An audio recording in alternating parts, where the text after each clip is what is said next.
అసెంబ్లీలో ఇవాళ ఎస్సీ వర్గీకరణ బిల్లుపై చర్చ జరగనుంది. ఎస్సీ వర్గీకరణ అమలుపై సీఎం రేవంత్ రెడ్డి ప్రకటన చేయనున్నారు. ఎస్సీ వర్గీకరణ బిల్లుపై మంత్రి దామోదర రాజనరసింహ ప్రజెంటేషన్ ఇవ్వనున్నారు. సభ ముందుకు ఇవాళ 4 బిల్లులు రానున్నాయి.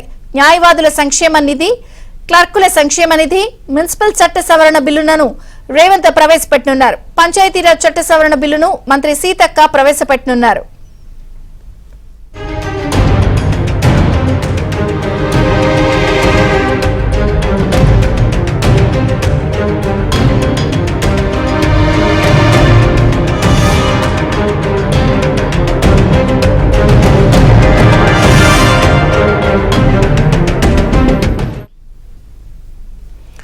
తెలంగాణ అసెంబ్లీలో ఇవాళ ఎస్సీ వర్గీకరణ బిల్లుపై చర్చ జరగనుంది. ఎస్సీ వర్గీకరణ అమలుపై సీఎం రేవంత్ రెడ్డి ప్రకటన చేయనున్నారు. ఎస్సీ వర్గీకరణ బిల్లుపై మంత్రి దామోదర రాజనరసింహ ప్రజెంటేషన్ ఇవ్వనున్నారు.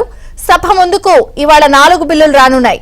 న్యాయవాదుల సంక్షేమ నిధి, క్లర్కుల సంక్షేమ నిధి, మున్సిపల్ చట్ట సవరణ బిల్లులను రేవంత్ రెడ్డి ప్రవేశపెట్టనున్నారు. పంచాయతీరాజ్ చట్ట సవరణ బిల్లును మంత్రి సీతక్క ప్రవేశపెట్టనున్నారు.